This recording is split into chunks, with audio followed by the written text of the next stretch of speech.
But के रहेगा हिंदुस्तान, बन के रहेगा पाकिस्तान।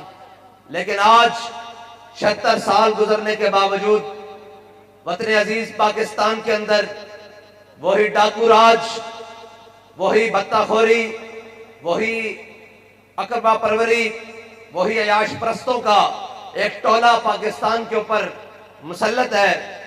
और अपनी अपनी बारियां लगाकर कोई पखंड बनाकर जेलों में चला जाता है और कोई जनाब ड्रामे लगाकर लंदन में अपनी अयाशियां, अपने समर्स डे और जनाब हॉलीडेज मनाता है। और वक्त पूरा होने पर कौम के मसीहा बनकर ये पाकिस्तान के एयरपोर्टों पर आते हैं और ये आकर कहते हैं कि जी हम मुल्क को मिल्लत के लिए आ रहे हैं, हम कौम के लिए आ रहे हैं। मैंने कहा रे बेवकूफ, और कौम को भी कोई हाल नहीं। सादा लो कौम, पाकिस्तान के बासियों, जरा ख्याल करो, जो अपनी माँ के जनाजे पर नहीं आया उनको जनाब TCS और कोरियर करा दिया। तो आज मीनारे पाकिस्तान के ऊपर खड़े होकर कह रहे हैं कि मैं कहां से आगाज करूं और कहां से इख्तिताम करूं।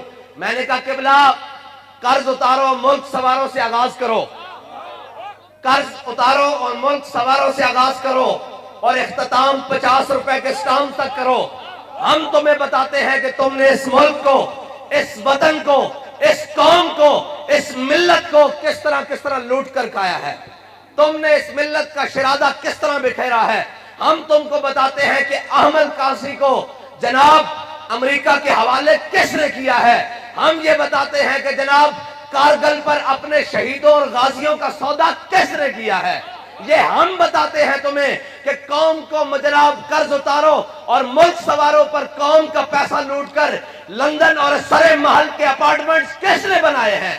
और ये हम तुम्हें बताते हैं कि अगयार की गोद में बैठकर तख्ताएदार पर आशिक़े रसूल मुमताज कादरी को किसने तक लटकाया है। ये हम तुम्हें बताते हैं कि साइमन बी और साइमन सी किसने कादियानियों के कहने पर और बरतानिया को खुश करने के लिए पाकिस्तान के अंदर खत्मे नबुव्वत के जनाब कानून के ऊपर डाका डालता है। ये हम तुम्हें बताते हैं कि पाकिस्तान की मस्जिदों से, खानकाहों से और जनाब दीनी मदारिस से मस्जिदों के स्पीकर किसने उतारे हैं। ये हम तुम्हें बताते हैं कि दुरूद व सलाम के नजराने पढ़ने पर ये FIRs और ये W11 के कानून किसने लगाए हैं। ये उलमा को हथकड़ियां किसने लगाई हैं। ये मशाइख की पगड़ियां किसने नोची हैं। आज कौम का भेड़िया, आज अपने जनाब दांत गिरने के बावजूद वो जनाब दुर्ग जिसकी उम्र भी पूरी हो चुकी है, लेकिन भेड़िए को आज नए शिकार के लिए ये सजाकर प्लेट में लाकर रख दिया जा रहा है। ये कौम का मसीहा है। लांछित की जा रही है, कोशिश की जा रही है कि तहरीक लब्बैक का रास्ता रोकें। तो मैंने कहा मरहबा किबला, अगर आए हैं सियासत करने के लिए तो आओ जरा पाकिस्तान के गलियों कूचों में निकलो। यहाँ अमीरुल मुजाहिदीन, कायदे मिल्लत इस्लामिया, कायदे अजीमत पाकिस्तान के हर गली कूचे में लब्बैक का स्प्रे कर गए हैं। जो सिर्फ मफाद परस्ती के नाम पर बाहर निकलते हैं उनका खात्मा हो चुका है। कौम को अब पता लग चुका है कि हमने इनके रंगीन नारों के नीचे नहीं आना। हमने अब पाकिस्तान में एक ही नारा लगाना है कि देखो देखो कौन आया। ये सिर्फ हम नहीं कह रहे, ये तुम्हारे सर्वे भी कह रहे हैं, ये तुम्हारी मीडिया रिपोर्ट्स भी कह रही हैं कि पाकिस्तान के अंदर ना कोई बल्ला आया, ना कोई शेर आया, ना कोई तीर आया, यहाँ मोहम्मद अरबी का दीन आया और इंशाल्लाह आ रहा है।